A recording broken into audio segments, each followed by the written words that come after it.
Hello, everyone. My name's Scarlette Bustos, and I'm with a nonprofit called The Ring of Democracy. Ring, as in a boxing ring, and democracy, as in everyone deserves a voice.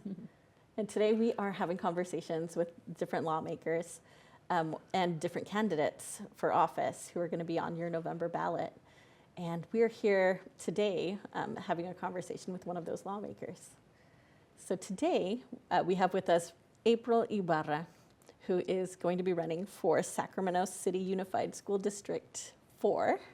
Is that right? That is correct. Sacramento City Unified School District Area 4. That is right. It's quite a mouthful. So we're here to give the voters a little bit of a better impression, something that's a little bit more than what they're going to read on their ballot. So tell me about you. Tell me about you as a parent. Tell me about yourself outside of being a candidate. Yeah, so I was actually born in Sacramento, California, and a lot of my schooling was in Sacramento. And so growing up, it was nice to be able to have that sense of community, but unfortunately I didn't have those same supports from school or from the people who I should have had a little bit more nurturing for my want to learn, right, for me and the other kids in my community. So carrying that throughout the years really didn't help me have a good setup for success. So when I became a mother, immediately my want for my kids to always know that they'll be supported, I knew that I had to be involved as a parent, and I had to ask questions when I didn't agree or didn't understand certain things. And so, being able to do that, I think, has been very pivotal for me as a human being, because I also learned about challenges that other families in my community face. My oldest daughter was an English learner. So when she started kindergarten, she knew no English.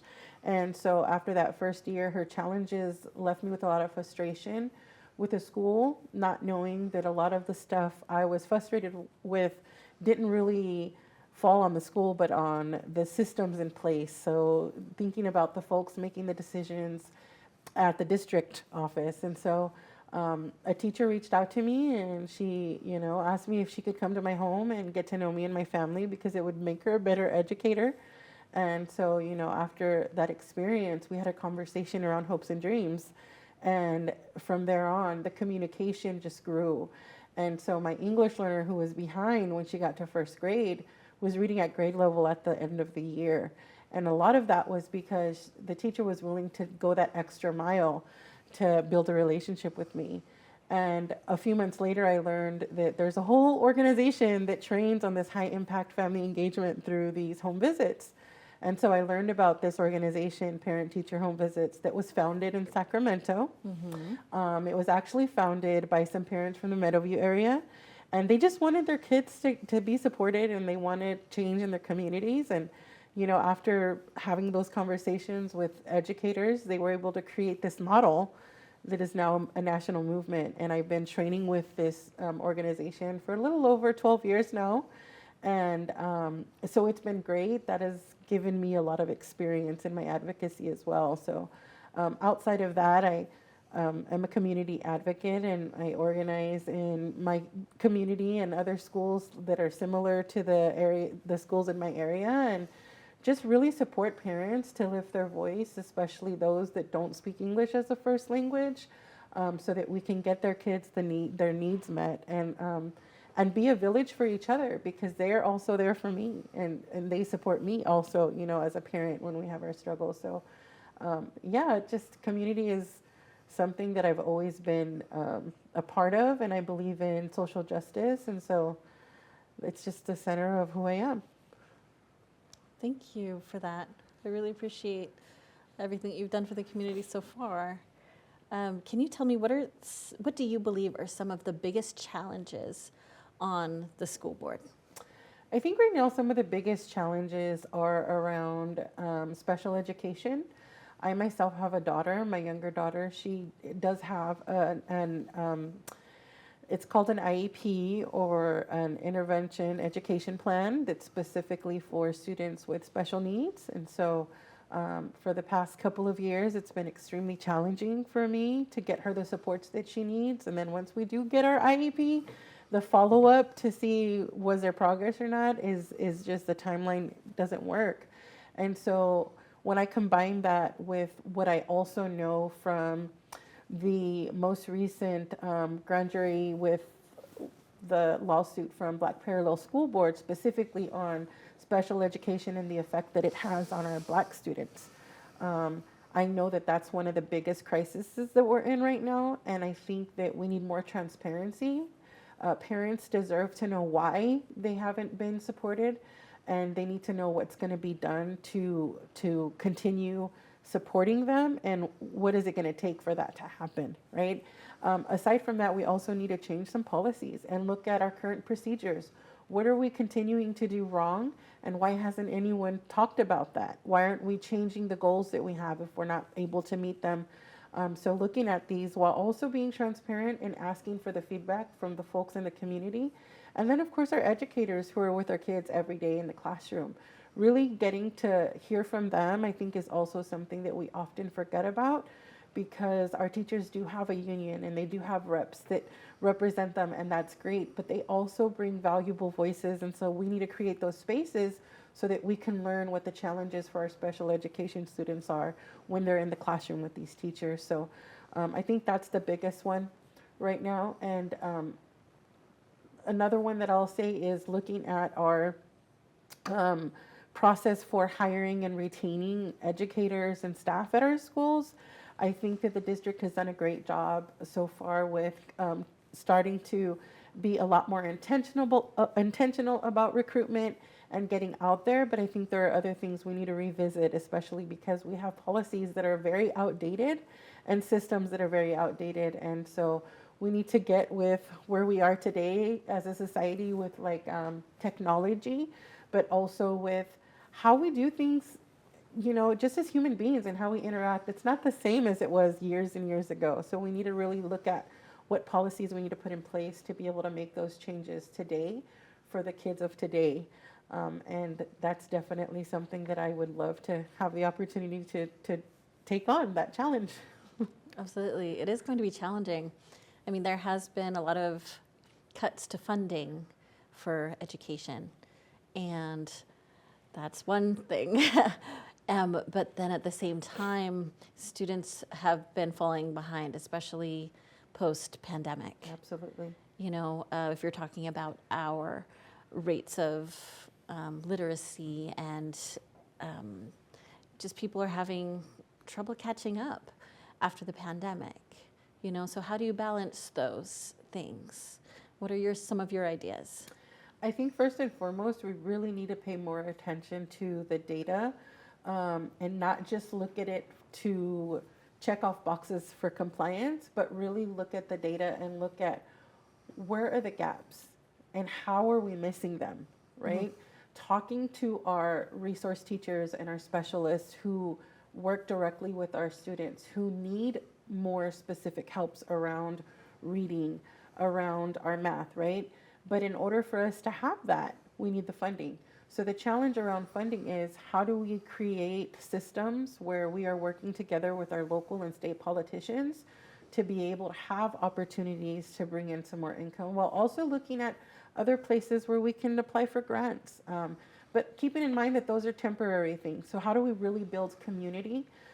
For the last almost 3 years now, I've done a lot of community organizing around the community schools funding that was put in place, not only as a nation, but also in California. And so Sacramento City Unified School District was the only school in the entire state to receive implementation funding without planning funding. So I think that that shows that we do, as a district, understand what kids need in order for us to catch them up post-COVID, right? However, you know, we need to do it collaboratively and make sure that everyone has a voice in deciding how we're doing that, community specific. So when we're able to do this, we can create sustainable systems that are going to support our kids while they're in the classroom, but also while they're in their communities. So we can treat these schools as hubs that are not they're just there for the kids to learn, but for us to learn as a family, for us to grow as a family, and for us to thrive as a community. And so I think that both my experience and knowledge with the community schools, and also the vision that the Community School Steering Committee in Sac City has, I think that we can achieve a lot of this. But it's going to take creating those networks and partnerships, but I don't think that it's something we can't do. Okay, thank you so much. And again, thank you for all the work that you've been doing thus far. Now I'm going to give you a chance to do kind of your pitch to voters. Okay. You're going to talk directly to them and tell them a little bit about yourself and a little bit about why they should vote for you over your opponents. Okay. And give them the website where they can find more information. Sure. So I believe that what sets me apart from my opponents is I have been in the community doing community work, specifically supporting families and students and educators for over 12 years. It's 12 to 14 years is when I started advocating, really understanding that it takes all of our voices collectively to be able to create system changes that we need to have equity in our schools. And that starts with making sure that our labor practices are equitable, but also that our systems are with that equity mind, and everyone is going to be affected by the decisions that we make. And so is that effect going to be positive or negative? And how are we ensuring that if we're not bringing all of those voices collectively? I also have been, again, for the past 2 years, almost 3 years now, working specifically on community schools, visiting other districts, working with the California Teachers Association to not only learn from other districts, but to share my journey as a parent and what that has been like. But also the work that I do for the nonprofit Parent-Teacher Home Visits has exposed me to a national network of folks who are highly experienced and educated in high quality, impactful family engagement practices. And I think that that vision and the spaces that I have been in allow me to have a vision for our district of what it can be, but also know that I have a network of people to connect with to help as I approach the district with these ideas. So being the mother of 2 daughters, one who just graduated high school and is now at Sac City studying to actually be an educator herself, to see the community I've been able to grow throughout the years, not only in her education, but outside of it as well. I've had folks reach out to me from all around the state, the country, offering support to me and my daughter. So I think that speaks volumes to the work that I do. I also would really like a chance to connect with the youth in our community outside of the civically engaged kids that we tend to naturally see in our schools, which is not a bad thing. I think that that's the future. Those are our future leaders. But I also think that we're missing a whole opportunity to talk to the youth that often aren't in those spaces because they don't know how to put themselves in those spaces. And so I would like a chance to do that. And I think that because I have a backing not only from the teachers union, but also the classified staff, that is really what is going to be the game changer for me.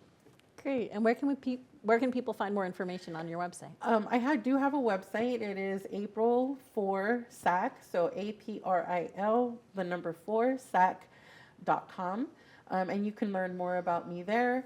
I also do have a Facebook page, April Ybarra for Sac City Unified School District Area 4. So those are the main pages where you can follow some of what I've been doing, some of what I'm currently doing, and more about my campaign. Great. Thank you so much. And thanks again for all of the work that you've been doing in the community as an advocate. And we at the Ring of Democracy really appreciate that as well. Thank you. Although we don't endorse. So that's up to you, voters. Thanks again.